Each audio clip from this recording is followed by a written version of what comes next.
네, 일단 시장이 반등은 해주고 있는데 과연 정말 저점을 잡고 턴어라운드에 하고 있는지가 시장에서 중요한 관건이겠죠. 과연 이것을 어떤 지표를 통해서 알아봐야 할지 오늘 또 펀더멘탈에 대해서 알아보는 시간 준비를 했습니다.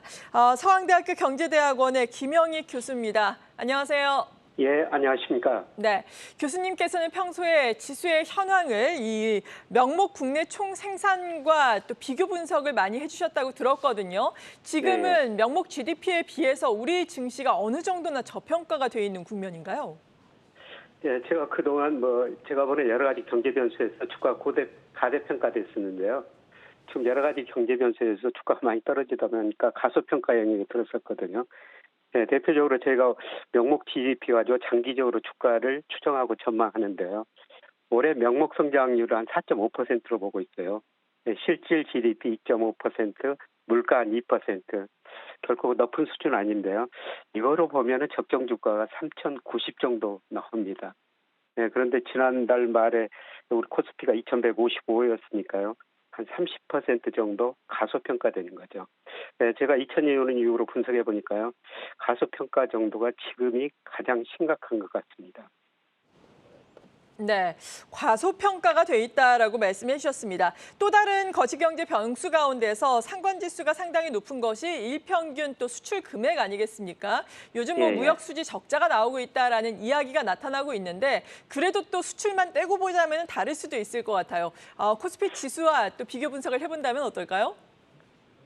예, 지금 무역 수지가 적자고 많이 나오고 있고요. 일평균 수출도 증가세가 좀 둔화되고 있습니다.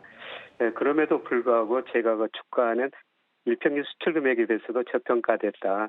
그래서 9월 달에 우리 일평균 수출 금액이 26억 7천만 달러였었어요. 근데 이거로 평가해 보면은 적정 주가가 2,700이 좀 넘습니다.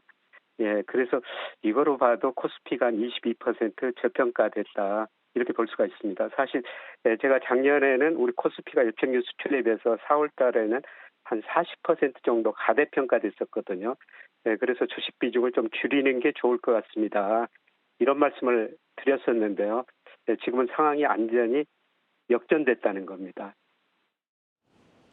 네, 그렇군요. 주식 비중을 이에 따라서 늘려야 될 때다라고 해석이 가능할지 모르겠습니다. 예, 해석이 가능하다는 말씀이시네요. 예, 그렇습니다. WTO가 내년에 또 세계 무역 성장률이 1%에 그칠 것이다라고 또 전망을 했는데 그러니까 경기는 좋지 않다는 거예요. 여기에서는 어떤 시사점을 얻어야 될까요? 예, 내년에 세계 경제 침체에 빠지고요. 아마 무역 증가율도 마이너스로 될 가능성이 높아요. 네. 네, 제가 일평균 수출을 가지고 주가를 말씀드렸습니다만은 당장 다음 달, 이달 빠르면 이달부터 우리 일평균 수출 금액이 작년에 비해서 마이너스로 돌아설 가능성이 높습니다. 네, 그만큼 세계 경제가 지금 나빠지고 있다는 거죠. 네, 그럼에도 불구하고 이 수출 증가율이 떨어지고 있는데도 불구하고 주가는 여기에 비해서도 지나치게 저평가돼 있다. 네, 그런 말씀을 드리고 싶습니다. 네. 그렇다면은 코스피 지수 수준이 유동성을 고려했을 때는 어떻습니까? 네, 작년에 돈이 많이 풀려가지고 주가가 안 떨어진다 이런 전망들이 나왔었습니다. 네. 네, 대표적인 유동성 하면은 M2라고 그래요. 강의 통화라고 그러죠. 네, 그런데 작년 상반기에는 가가 평균 2005년 이후 평균이 58%였는데요. 한때 65%까지 올라갔어요. 유동성에 비해서도 주가가 지나치게 고평가된 거죠. 그런데 제가 8, 9월 통화량 전망하고 시가총액 9월 걸 보니까요. 우리 시가총액이 코스피 기준으로 한 작년에 2,200 갔다가 지금 1,700으로 떨어진 거거든요. 그러면 시가총액이 MT에서 차지하는 비중 한 45%로 떨어졌어요. 지난 2005년 평균보다 23%나 낮은 수준이죠. 그래서 유동성에 비해서도 저는 지금 주가가 저평가 영역에 있다. 이렇게 보고 있습니다. 네, 저평가 영역인 건 확실한 것 같은데 저평가 영역이 언제 해소되는지가 관건 아니겠습니까?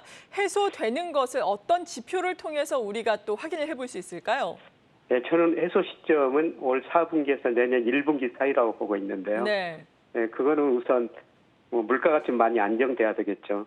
네, 그런데 어제 그 9월 소비자 물가 발표됐습니다만 상승률이 조금씩 낮아지고 있는데요. 네, 저는 내년 경기 침체가 오면서 내년 상반기에는 3%대, 연말 가면 2%대로 떨어지리라고 보고 있습니다. 그래서 물가가 얼마나 안정되는지 그걸 봐야 되겠고요. 물가가 이렇게 안정되면은 더 이상 한국은행도 금리 인상 못하죠. 네, 그리고 더 중요한 거는 제가 그 선행지수 순환 변동치라는 게 있는데요. 그게 작년 6월을 고점으로 떨어졌었어요. 올 8월까지 계속 떨어지고 있거든요. 이게 코스피하고 같은 방향으로 움직이죠. 그래서 주가가 떨어질 수 있습니다. 이런 말씀을 드렸는데요. 앞으로 선행지수가 언제 증가세로 돌아서느냐. 그게 제가 여러 가지 가지고 있는 모델로 전망하면은 빠르면 올 4분기 후반, 내년 늦어도 내년 1분기쯤에 저점이 나오거든요. 그래서 조만간 뭐 주가가 뭐 대세 상승은 아니더라도 지나치게 저평가되긴 이런 해소 국면이 올 4분기 내년 1분기 사이에 나타날 거라고 보고 있습니다. 네. 하지만 또 국내 증시에 영향을 미칠 수 있는 위험 요인들도 우리가 짚어보면서 주가 저점을 기다려야 할 텐데 위험 요인들로는 어떤 것들이 있겠습니까? 예생적 충격이 올 수가 있죠. 그래서 러시아가 핵을 사용한다. 북한 문제 지금 상당히 어렵지 않습니까? 네. 이런 예생적인 충격이 오면 한 번 더 주가가 떨어질 수가 있고요. 그다음에 우리가 무역수지 적자가 나오고 경상수지 흑자가 지금 많이 축소되고 있어요. 그런데 뭐 내일 아침에 또 8월 경상수지가 발표되는데요. 아마 흑자 폭이 많이 축소됐을 것 같습니다. 그런데 이런 것들이 주가에 한 5개월 정도 선행해서 움직이고 있는데요. 이걸 보면은 주가가 조금 더 조정을 거칠 수가 있고요.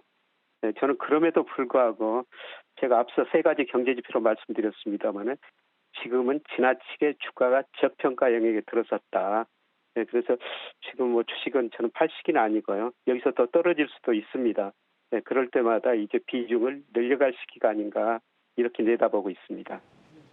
네, 지금까지 서강대학교 경제대학원의 김영희 교수였습니다. 감사합니다. 예, 고맙습니다.